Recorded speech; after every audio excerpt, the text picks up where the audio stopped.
अस्सलाम वालेकुम दोस्तों। अॼु असां उनवान खणी आयासीं मेहमान नवाज़ी ऐं मेहमान थी वञणु कंहिं वटि उन मौज़ूअ ते ॻाल्हाईंदासीं। दोस्तों, कंहिं वटि महिमान थी वञिजे त पेट खणी न वञिजे ऐं उन घर धणीअ जे निस्बत मुताबिक़ खाइण पीअण जो सिलसिलो हुअणु घुरिजे। जेकॾहिं कंहिंखे किरी हुजे खाइण पीअण जी का शइ खाई नथो सघे पर उन हूंदे बि बर्दाश्त करे ऐं घर धणीअ खे तकलीफ़ में न विझिजे त हू तकलीफ़ ॾिसे। जीअं कंहिंखे चइजे त मूंखे किरी या ॿाकरे गोश्त खां सवाइ नथो खावां, कारनि मिर्चनि में मूंखे करे ॾियो या मूंखे मच्छी करे ॾियो या फलाणियूं शयूं करे ॾियो। जेको पाण महिमान जेको थी थो वञे उन वटि उन घर धणीअ पाण ई सॼी ज़िंदगी में इहे शयूं न खाधियूं हुजनि ऐं क़िस्मत सां खाधियूं हुजनि त ॿिए जे मथां वञी अहिड़ो बोझ रखिजे त जीअं हू अॻिलियो वञी पट सट करे हू ग़रीब माण्हू किथां कर्ज़ु पटे बि ऐं उन महिमान लाइ खाधो ख़ुराक तयारु कराए, इहो मुनासिबु न आहे। असुली के माण्हू त अहिड़ा हूंदा आहिनि जेको पंहिंजे घर में बि सुठो खाधो खाईंदा आहिनि मगर कंहिं ग़रीब वटि महिमान थी वेंदा आहिनि उन खे अफोर्ड करण जी ताक़त न हूंदी आहे त को मां अहिड़ी शइ हुन वटि अफोर्ड करे खाराए सघां। तब त ॼण चओ त हुनजो पेट न मञींदो आहे, हू नफ़्स जो ॼण चओ पूॼारी आहे, उते बि वञी ग़रीब वटि उहा पंहिंजी ॻाल्हि रखंदो त मां ॿाकरे गोश्त खां कारे मिर्चनि खां वाइट भाॼी खां सवाइ नथो खायां ऐं मुंहिंजे लाइ उहो करायो। पोइ हू ग़रीब वीचारो चवंदो क़िस्मत सां आयो आहे, महिमान थी माण्हू आयो आहे, उन लाइ मां काथों बि कर्ज़ बि पटे ऐं हिन खे माना उहो सुठो खाधो खारायां। ईअं न आहे। महिमान थी वञिजे त हुन जे घर जे माना हुन जे बचनि जेको खाए हुन जा बचा खाइनि उन मुताबिक़ पाण खाइजे। भले उहो ॾींहुं हिकु ॿ ॾींहं बि रहिजे पर उहो ॾुखे लेवल सां बि उते बर्दाश्त करे ऐं अॻिले खे परेशान न कजे। हिकिड़ी मां तव्हांखे माना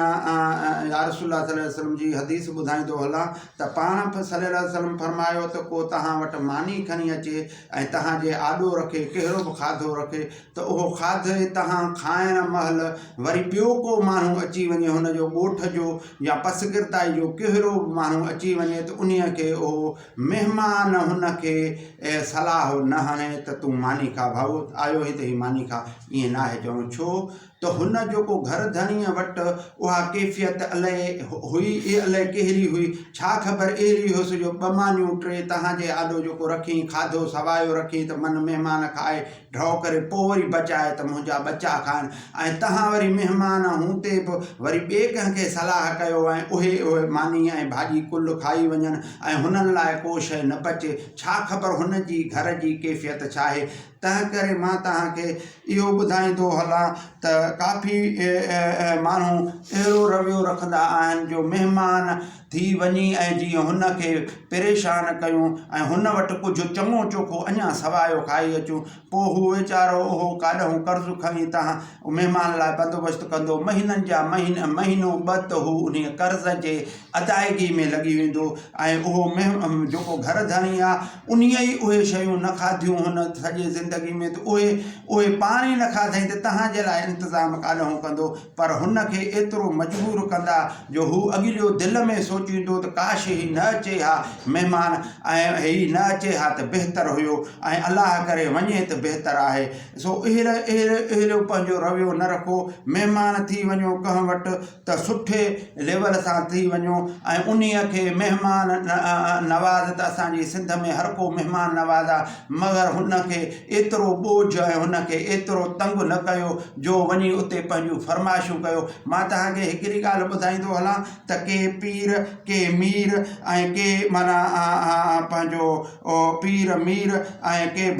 सरदार अहिड़ा आहिनि जेके वञनि था त चवनि था त जीअं माना वञी हिननि खां को सुठो खाधो उते बि न बशकियूं, उन्हनि जे घर मां बि सुठो खाधो खाऊं। हालांकि पाण त अलाए केतिरियूं अलाए कहिड़ा कहिड़ा खाधा खायूं वठा पर कह न छल न कह ग़रीब वटि महिमान थी वेंदा त उन्हीअ खे बि तंग कंदा त मुंहिंजे लाइ ही फरमाइशूं कंदा त ही रहे क़िस्म सां पंहिंजनि वाठनि खे चई छॾींदा त असांजा जेके भोतार आहिनि ऐं असांजा पीर मीर जेके आहिनि उहे ही खाधा खाइनि था हेड़ा खाधा तयारु कयो तॾहिं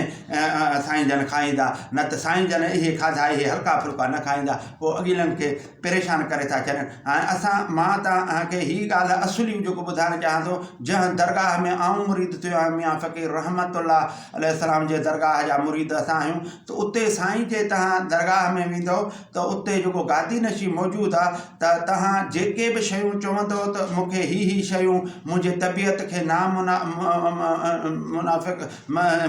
मुनासिब लॻनि था ही शयूं मूंखे भाउ नथियूं पवनि ही मां न खाईंदो आहियां त उहो साईं गादी नशी उहे साॻियूं शयूं ज़ोर करे उन माण्हू खे खाराईंदो आहे उहो उन खे भाउ पइजी वेंदा आहिनि। इहा आहे विलायत जी ताक़त ऐं उहा आहे माना हुननि जी माना नज़र करम त जेको न खाइण वारी शइ हाणे मिसाल को साई वारे माण्हू खे देग जो शइ ऐं तरियल शइ या माना पंहिंजो देग जो गरम शइ बि न खाराइबो आहे मगर हू उन खे जेको साई वारो हूंदो तव्हां कंदो चवंदो मां हीअ शइ न खाईंदुसि साईं जी उहो शइ अची वियो उन लेवल जो खाधो त उहो उन खे महिमान खे उन मुरीद खे या उन खे ज़ोर ते उहो खाराईंदो आहे चवंदो आहे खा त ॾिसां त तोखे नुक़सानु पए ख़बर पए। हाणे इहे आहिनि विलायत ऐं माना विलायत जूं बि ॻाल्हियूं आहिनि ऐं ॿी ॻाल्हि त माना ही मां तंहिं करे चयो जो जेको पीर मीर बि वञनि था जेके माना कंहिं वटि प्रोग्राम करण त उहे बि उन्हनि खे माना परेशान कनि था माण्हुनि खे त उन्हनि वटि सम्झे एतिरी ताक़त कोन्हे विलायत कोन्हे ऐं उहो कोन्हे जो माना पंहिंजे पाण चवनि था त असांखे किरी आहे पंहिंजे वाठनि खे चवनि था किरी मुताबिक़ साईं जे लाइ खाधो थिए याने मतिलबु त उन्हनि खे बि माना एतिरी ताक़त कोन्हे छो त ताक़त जेको ही रूहानियत वारी ताक़त आहे उहो किन वटि हूंदी आहे दोस्तो। सो हाणे मां इहो अर्ज़ु रखां असुली मौज़ू ॾे अचां त माना महिमान जंहिं वटि बि थी वञो त उन लेवल सां न वञो ऐं माना सुठे लेवल सां उते महिमान थी रहो ऐं उन घर धनियुनि जे मुताबिक़ जेको खाधो मिले हुननि जे बचनि सां उहो बचनि सां खाई ऐं माना तव्हां उते माना जेके ॿ टे ॾींहं रहो उन मुताबिक़ रहंदो त महिमान बि ख़ुशि थींदो अलाह बि ख़ुशि थींदो अलाह जो रसूल बि ख़ुशि थींदो। बाक़ी तव्हांखे इहे जेको ॿिए नमूने सां ॿुधाइनि था तव्हां माना उहो उन्हनि ते तव्हां पाण हर कंहिं जा लेक्चर ॿुधो था वधीक पाण ॼाण वारा आहियो। महिरबानी। अस्सलाम वालेकुम।